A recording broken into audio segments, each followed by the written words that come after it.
A'udzubillahi minasyaitonirrajim. Bismillahirrahmanirrahim. Assalamualaikum warahmatullahi wabarakatuh.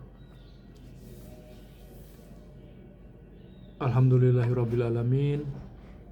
Wassalatu wassalamu ala asrafil anbiya'i wal mursalin wa ala alihi wa ashabihi ajma'in. Amma ba'd. Alhamdulillah,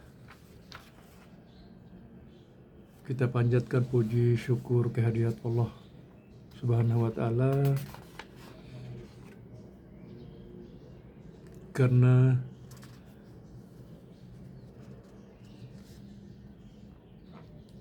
sampai hari detik ini kita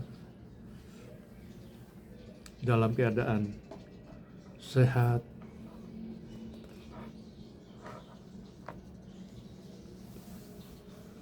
kuat, tahan menghadapi segala persoalan hidup di dunia ini, dan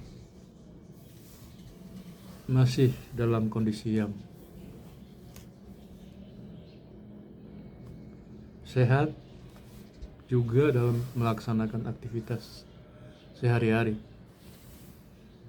Salawat dan salam kepada junjungan kita, junjungan alam, Nabi besar Nabi Muhammad SAW,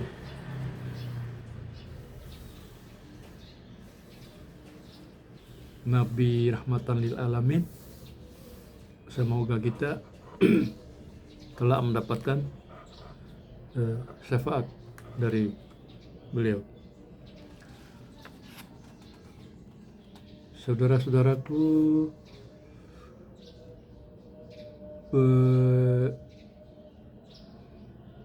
penggemar, penonton, dan subscriber Haris Dakwah Channel, kali ini insya Allah saya akan melanjutkan pembahasan atau uraian dari sejarah hidup Rasulullah Sallallahu Alaihi Wasallam dari lahir hingga wafat, atau yang dikenal dengan Sirah Nabawiyah. Nah, kali ini memasuki episode keempat ya, keempat. Jadi sekarang kita memasuki pembahasan tema umumnya adalah masa kenabian, risalah, dan dakwah dari Rasulullah SAW.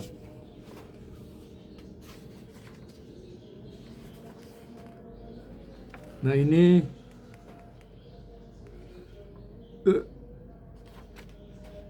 kita membagi dengan dari beberapa uraian, yaitu periode Mekkah, kemudian di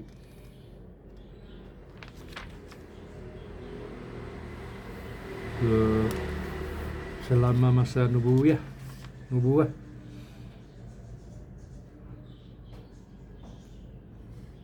di bawah naungan nubuwah dan risalah. Ya, ketika beliau berada di Gua Hira, kemudian Jibril turun membawa wahyu.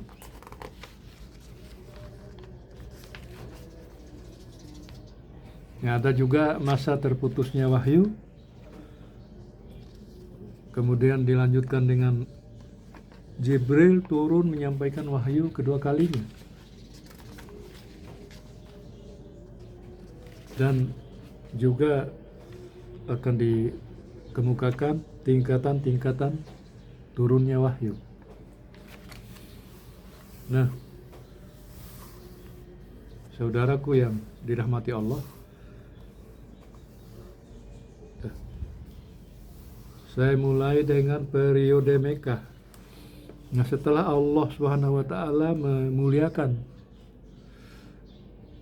Muhammad SAW dengan nubuwah dan risalah,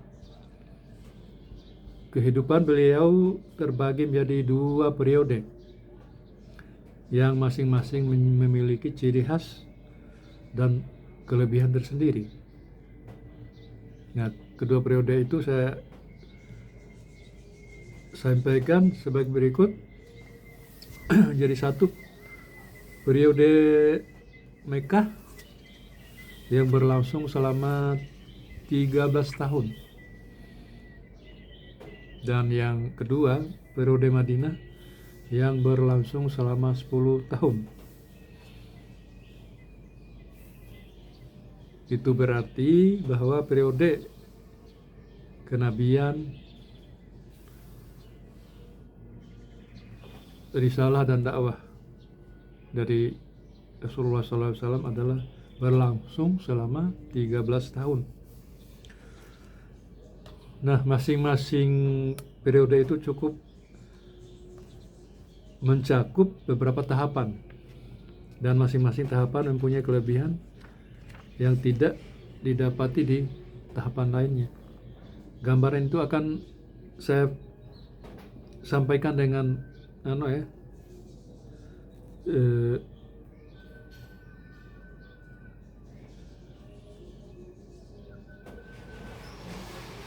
berurutan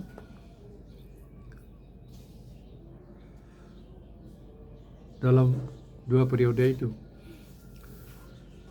Nah, kemudian periode Mekkah dapat diklasifikasikan menjadi 3 tahapan. Jadi yang pertama, tahapan dakwah sirriyah. Dakwah sirriyah itu yang biasa disebut dakwah secara sembunyi-sembunyi. Tahapan ini berlangsung selama 3 tahun. Nah, kemudian tahapan kedua, dakwah jahriyah, dakwah secara terang-terangan. Tahapan ini dimulai semenjak awal tahun keempat kenabian hingga terjadi hijrah ke Madinah. Nah, kemudian tahapan dakwah yang ketiga adalah keluar wilayah Mekkah dan sekitarnya. Tahapan ini dimulai dari tahun ke-10 kenabian, terus berlanjut hingga masuk ke periode Madinah, dan terus melebarkan sayap ke berbagai wilayah hingga akhir hayat Rasulullah SAW. Nah, nanti untuk menjelaskan atau menguraikan dakwah periode Madinah yang berlangsung 10 tahun tadi, ya akan disampaikan di kesempatan setelah periode-periode Mekkah ini disampaikan. Nah, sahabat-sahabatku yang saya muliakan dan senantiasa dirahmati oleh Allah.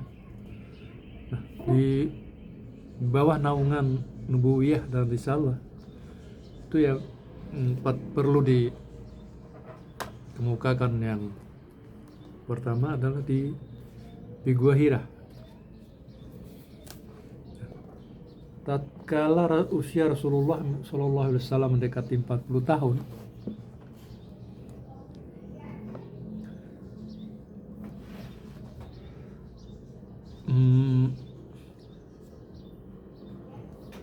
dan dari hasil pola pikir yang jernih menjadikan beliau menjaga jarak dengan kaumnya yang semakin menyimpang. Nah, beliau lebih senang menyendiri atau uzlah dari kaumnya. Hanya berbekal roti, gandum, dan air, beliau menyendiri di Gua Hira di Jabal Nur atau di Gunung Nur, ya. Jaraknya sekitar 2 mil dari kota Mekah. Gua Hira berukuran kecil, dalamnya hanya 4 hasta dengan lebar 1,75 hasta. Bagi yang sudah pergi menunaikan ibadah haji dan umrah, tentu saja sebagiannya sudah mengetahui tentang kondisi Gua Hira ini. Nah, beliau itu terbiasa menyendiri dengan tinggal di Gua Hira pada bulan Ramadan. Biasa pada bulan Ramadan, beliau terbiasa menyendiri di sana, menghabiskan waktunya untuk beribadah dan berpikir tentang keajaiban alam semesta dan rahasia di balik keagungan yang menciptakan. Setiap kali memikirkan kaumnya yang terjerumus dalam kubangan kesyirikan dan visi yang terarah untuk mengingatkan kaumnya hingga hati terasa nyaman dan tentram. Pilihan Rasulullah SAW untuk menyendiri sejatinya merupakan bagian dari tentu saja skenario Allah. Jadi dengan itu beliau terpisah dari segala hiruk pikuk dunia, riak-riak kehidupan dan ambisi-ambisi yang memenuhi setiap sendi kehidupan. Nah, uzlah ini atau menyendiri ini merupakan bentuk persiapan beliau yang Allah skenariokan sebelum menerima tugas besar dan amanah yang luar biasa yang kedepannya akan merubah wajah dunia serta mengubah arus sejarah peradaban manusia. Allah Subhanahu wa taala merancang uzlah Muhammad SAW dimulai sekitar 3 tahun sebelum beliau menerima risalah kenabian. Satu kali masa uzlah ini ialah 1 bulan, dan uzlahnya beliau senantiasa mentadabburi rahasia yang tak kasat mata dengan adanya penciptaan alam ini beserta isinya, hingga tiba saatnya kala Allah Subhanahu wa taala singkapkan kepadanya rahasia gaib yang tak kasat mata itu. Nah, kemudian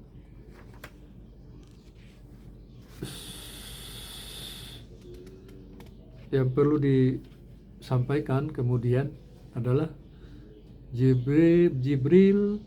malaikat Jibril alaihissalam turun membawa wahyu setelah usia Muhammad SAW genap mencapai 40 tahun. Nah, usia ini kan usia kematangan manusia dan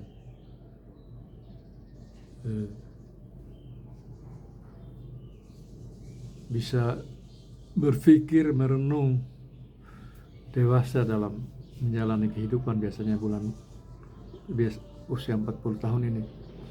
Dan konon Allah mengangkat para rasul itu yang terdahulu pada usia yang ke-40.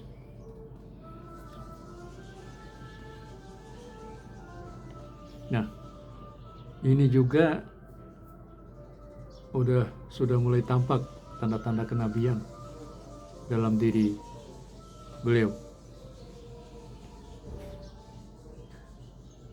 Nah, di antara tanda itu ada sebuah batu di Mekah yang mengucapkan salam kepada beliau. Selain itu, beliau juga mengalami ru'yah shadiqah atau mimpi yang benar.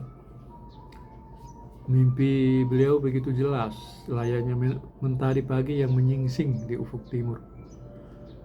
Beliau mengalami ini selama 6 bulan.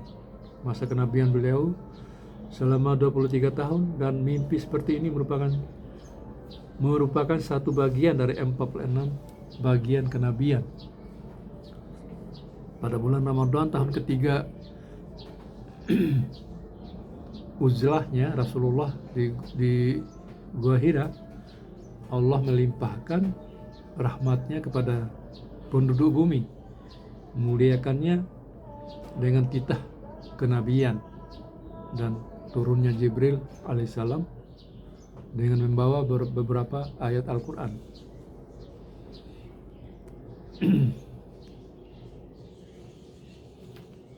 Nah, saudaraku yang sama-sama berbahagia,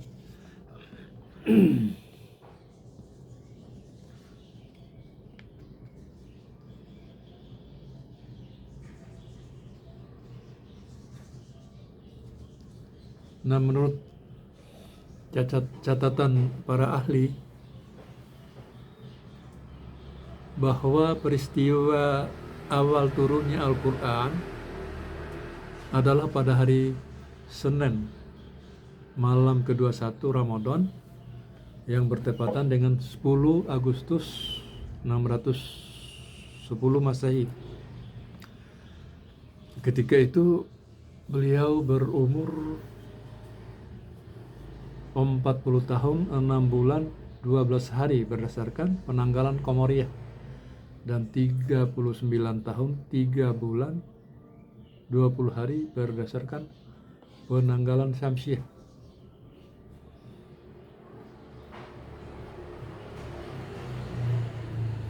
Jadi diceritakan oleh Aisyah radhiyallahu anha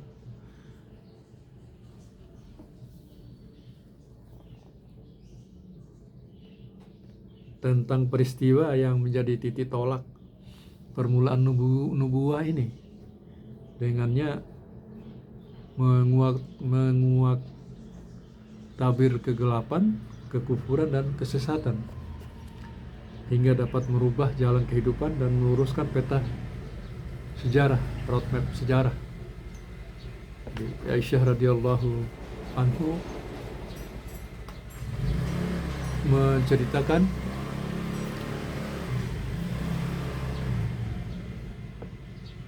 wahyu yang mula-mula terjadi pada diri Rasulullah adalah ru'ya sadiqah, mimpi yang benar di dalam tidurnya. Tergambar di dalam mimpinya begitu jelas, layak sebarkas cahaya mentari yang mengusir gelapnya malam. Setelah itu beliau lebih suka menyendiri dan memilih tempat di Gua Hira. Muhammad SAW melakukan tahanus, menyendiri dan beribadah di dalam Gua Hira selama beberapa malam dengan bekal yang telah disiapkan sebelumnya. Setelah berlalu beberapa malam, beliau pulang ke rumah Khadijah, istrinya, untuk mengambil bekal makanan dan kembali lagi ke Gua Hira. Demikian seterusnya hingga kebenaran datang kepadanya. Sementara beliau ada di dalam gua, malaikat Jibril mendatangi Muhammad SAW di Gua Hira seraya berkata, "Iqra, bacalah."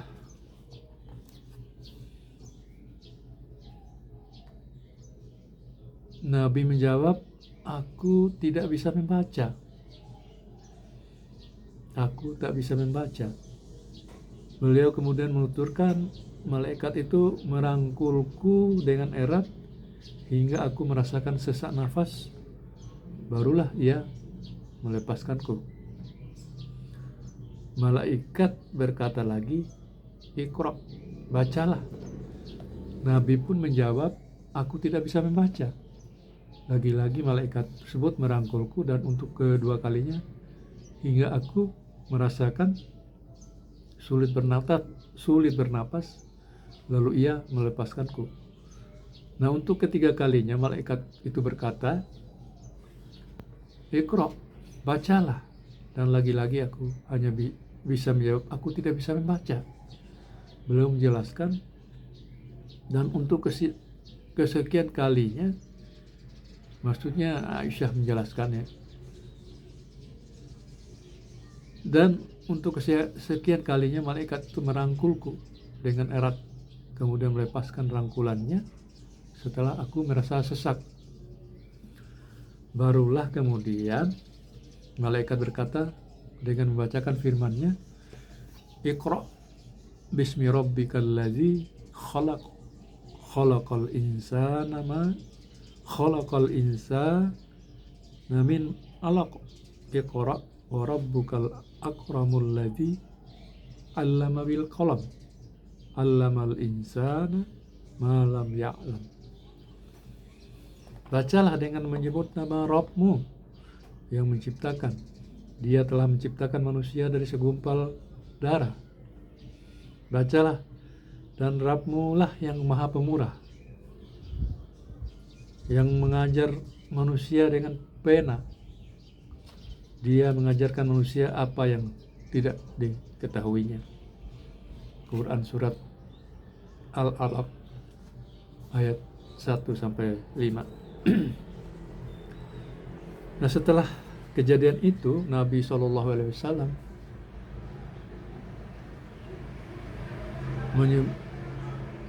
kembali ke rumah Khadijah dalam keadaan gemetar. Beliau masuk ke dalam rumah dan berkata kepada istrinya, selimuti aku." Khadijah pun menyelimuti beliau hingga hilang rasa takutnya. Berikutnya Nabi bertanya kepada Khadijah, "Apa yang terjadi pada diriku?" Tanpa menunggu jawaban istrinya, mengalirlah cerita dari Nabi tentang kejadian yang baru menimpa dirinya. Di akhir pembicaraan beliau berujar, "Aku khawatir terhadap diriku." Khadijah mendengar itu lalu menghibur. Katanya, "Jangan begitu. Demi Allah, Allah tidak akan pernah menyia-nyiakanmu selamanya. Engkau adalah orang yang gemar menyambung silaturahmi, menanggung beban orang yang membutuhkan, memberi orang yang papa, memuliakan tamu, dan menolong orang dalam melakukan kebenaran."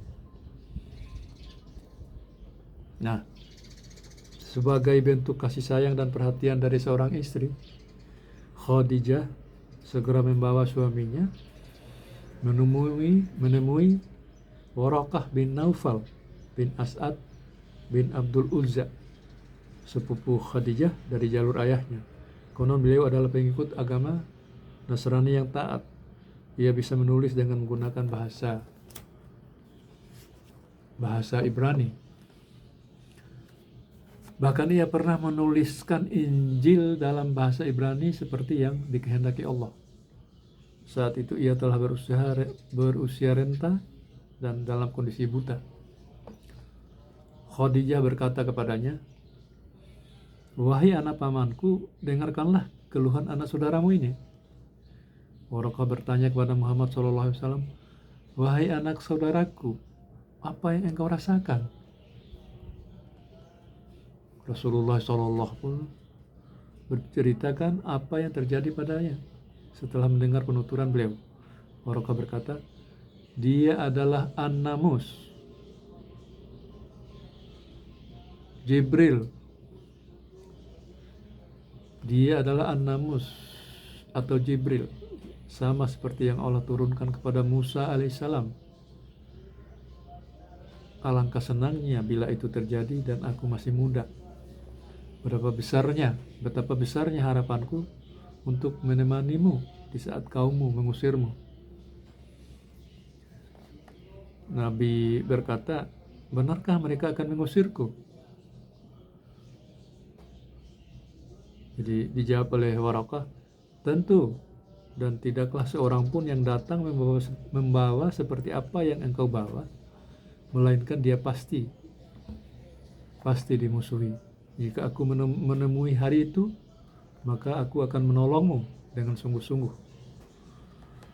Nah, tidak berselang lama Waraqah menghembuskan nafas terakhirnya bersamaan dengan masa kekosongan wahyu atau yang disebut dengan fatrah.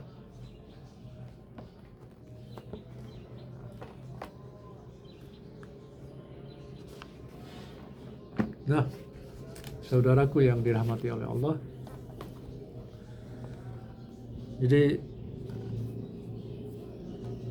kemudian ini di tahap ini ada masa wahyu itu tidak turun atau masa terputusnya wahyu. Nah,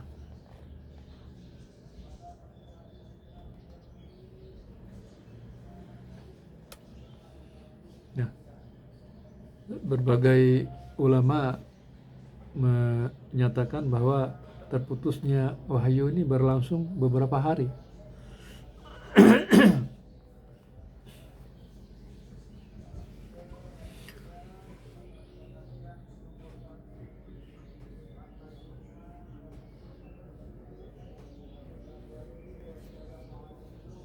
Selama beberapa hari ya.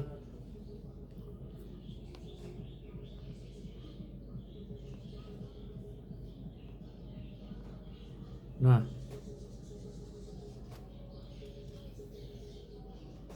dalam riwayat Bukhari Muslim disebutkan bahwa wahyu turun setelah masa terputusnya wahyu fatrah terjadi saat beliau dalam perjalanan pulang ke rumahnya dari Gua Hira, tentunya setelah menggenapkan tahanusnya hingga akhir Ramadan.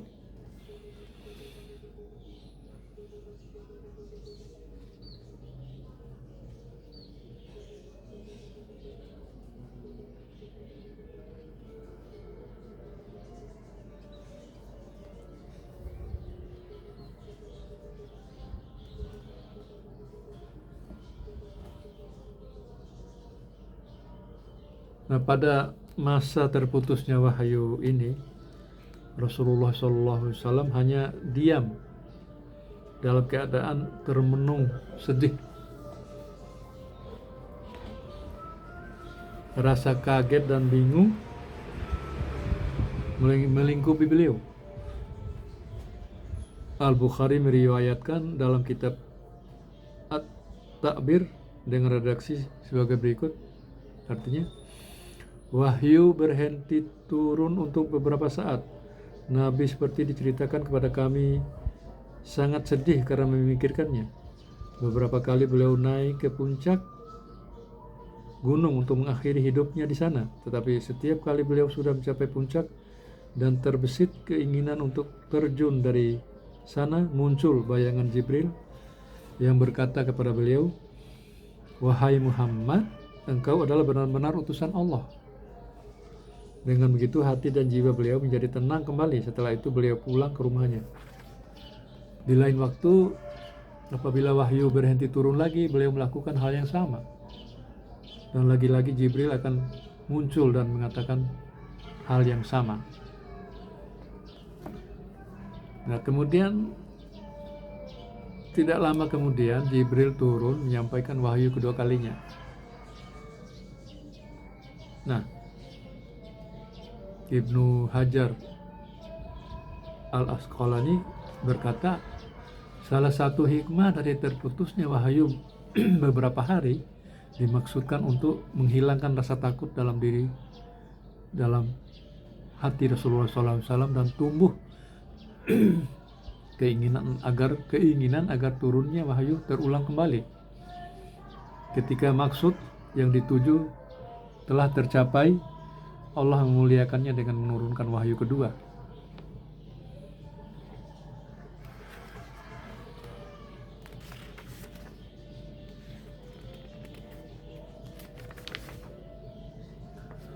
Nah, berkenaan dengan hal itu Nabi SAW bersabda, aku menyendiri di Gua Hira selama sebulan. Setelah selesai aku turun dan kembali ke rumah. Sesampainya aku di lembah, aku mendengar ada suara yang memanggil namaku. Namun ketika aku tengokkan kepala ke arah kanan, aku tidak menjumpai seorang pun. Aku menoleh ke arah kiriku dan tidak menemukan seorang pun. Aku menoleh ke arah depanku dan aku tidak menemukan seorang pun. Lalu aku menoleh ke arah belakangku, namun lagi-lagi aku tidak menemukan seorang pun yang memanggilku. Saat aku menengadahkan pandangan ke langit, aku melihat sesuatu. Tiba-tiba malaikat menemuiku di Gua Hira, duduk di atas kursi yang berada di antara langit dan bumi. Aku pun ketakutan melihatnya hingga aku jatuh tersungkur ke bumi. Setelah itu aku segera mendatangi Khadijah dan berkata kepadanya, selimuti aku, tutuplah badanku dan sirami badanku dengan air dingin. Khadijah sebagai istri menuruti perintah Nabi dengan menyelimuti beliau dan menyiramkan air dingin ke tubuhnya. Setelah itu turunlah firman, ya ayyuhal mudaththir wa rabbaka fakabbir wa thiyabaka fatahhir warrujja fahjur. Hai orang-orang yang berkemul atau berselimut, bangunlah. Saya ulangi, hai orang yang berkemul, berselimut, bangunlah. Lalu berilah peringatan dan agungkan Rabbmu dan bersihkanlah perkataanmu, bersihkanlah pakaianmu dan tinggalkan segala perbuatan yang keji. Quran Surat Al-Mudaththir ayat 1-5. Peristiwa itu terjadi sebelum diwajibkannya sholat. Setelah itu wahyu turun setahap demi setahap. Nah, ayat tersebut merupakan pertanda dimulainya kerasulan beliau Muhammad SAW. Perintah ini datangnya lebih akhir dibandingkan perintah kenabian. Selisih datangnya kedua perintah ini sebatas jarak masa terputusnya wahyu atau fatrah. Risalah yang akan beliau emban mencakup dua macam dan berikut penjelasan. Nah, ada dua risalah yang akan beliau emban kelak.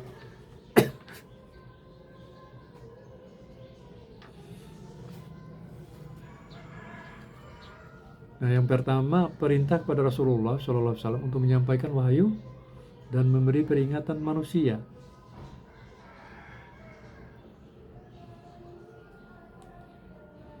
Kemudian yang kedua perintah kepada Nabi Muhammad SAW supaya menerapkan perintah-perintah Allah SWT sebagaimana mestinya Nabi SAW supaya menerapkan perintah-perintah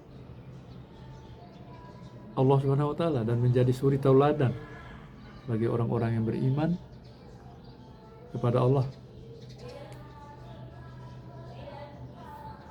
Nah, ini sebagaimana yang tercantum dari ayat dari surat Al-Mudaththir tadi. Nah, ayat permulaan surat ini terkandung seruan yang mulia dengan intonasi yang lantang dan suara yang tinggi supaya Nabi segera melaksanakan perintah mulia tersebut dengan meninggalkan tidur dan menyibakkan selimut menuju medan jihad perjuangan dan bersiap menghadapi segala aral yang melintang.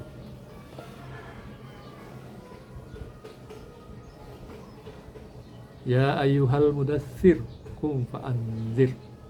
Hai orang yang berkemul, berselimut, bangunlah, lalu berilah peringatan.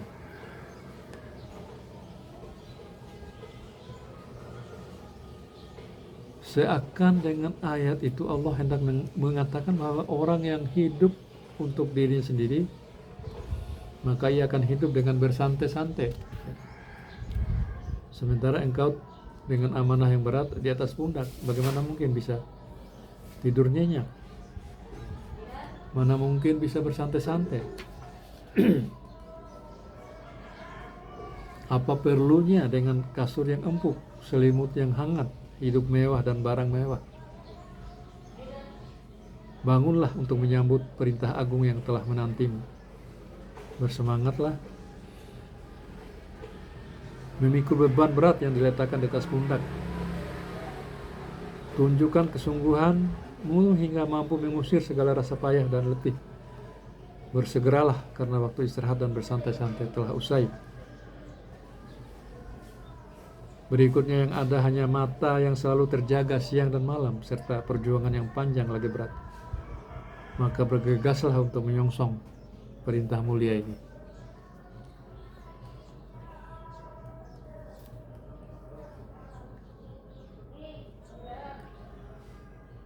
Nah, setelah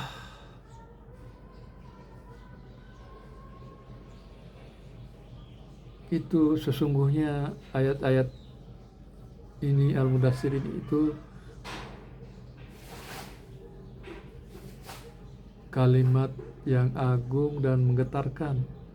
Nabi pun segera membangun dan bergegas meninggalkan tempat tidur serta rumah yang nyaman dan hangatnya bercengkrama dengan keluarga.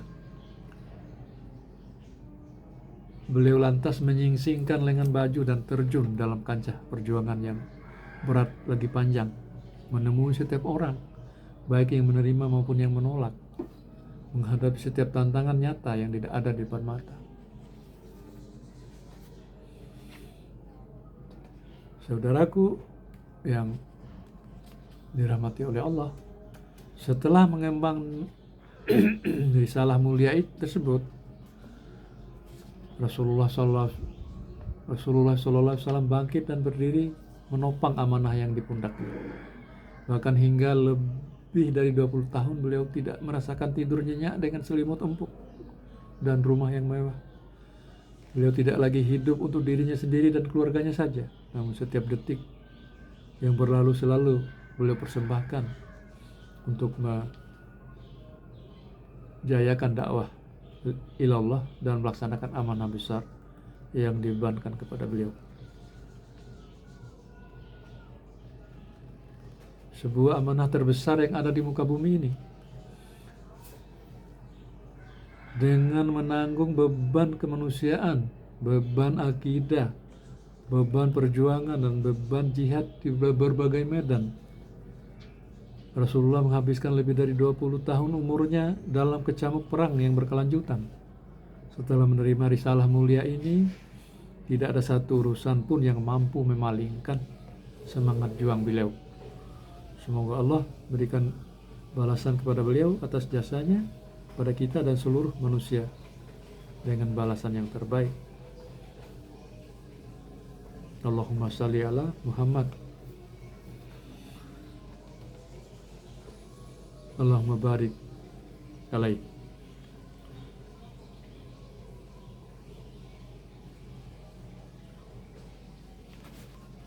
Nah, jadi tiba pada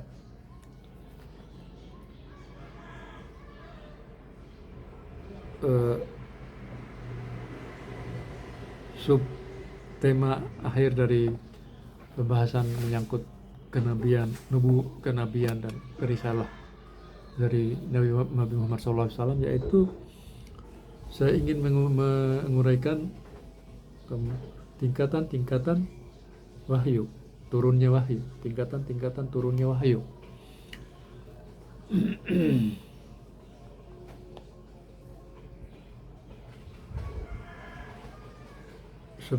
Sebelum membahas kancah perjuangan Rasulullah SAW, alangkah bijaknya kita kita kaji, kita mengetahui terlebih dahulu mengenai berbagai cara turunnya wahyu dan tingkatan-tingkatannya. Ibnu Qayyim menjelaskan sebagai berikut. Antara lain, satu, mimpi yang benar. Ini merupakan permulaan wahyu yang turun kepada Rasulullah Muhammad SAW. Yang kedua, sesuatu yang dibisikkan malaikat ke dalam perasaan dan hati Rasulullah SAW tanpa beliau melihat kehadiran malaikat.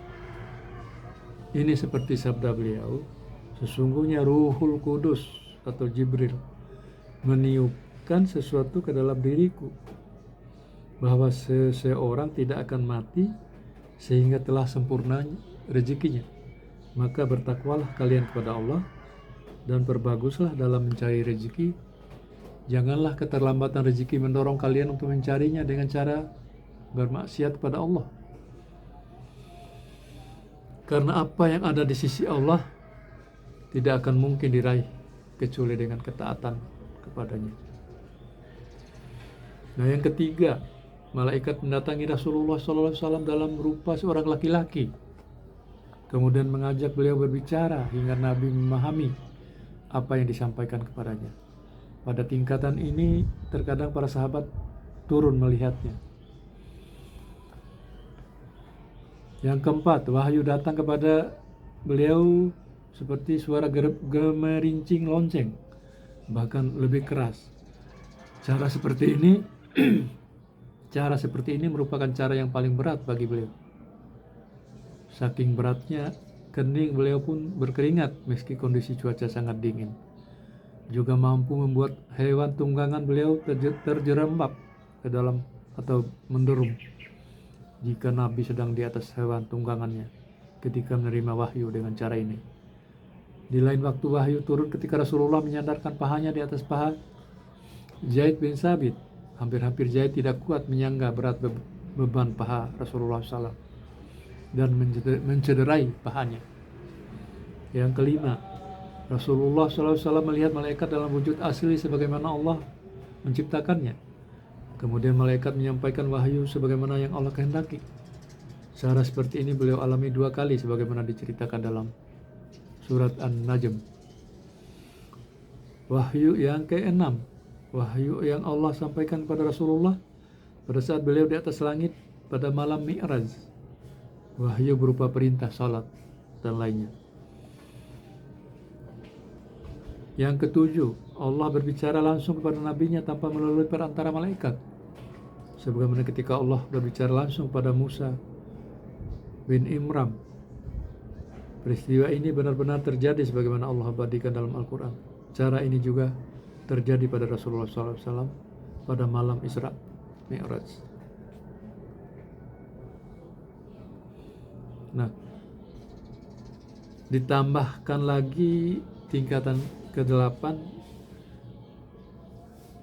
oleh sebagian ulama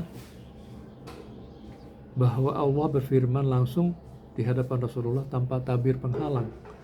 Namun, walaupun hal ini terjadi perdebatan atau perbedaan pendapat.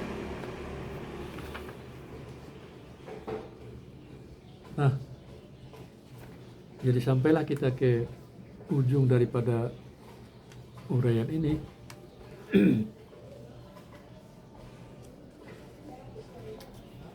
Semoga bermanfaat untuk kita semua tentunya ya. Kemudian nanti akan kita lanjutkan dengan episode berikutnya, tahapan dari dakwah yang dijalankan oleh Rasulullah SAW.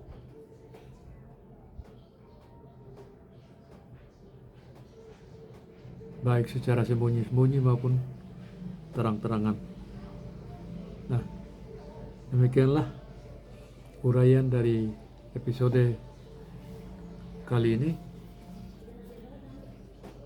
Lebih kurangnya Saya memohon maaf. Wabillahi taufik wal hidayah.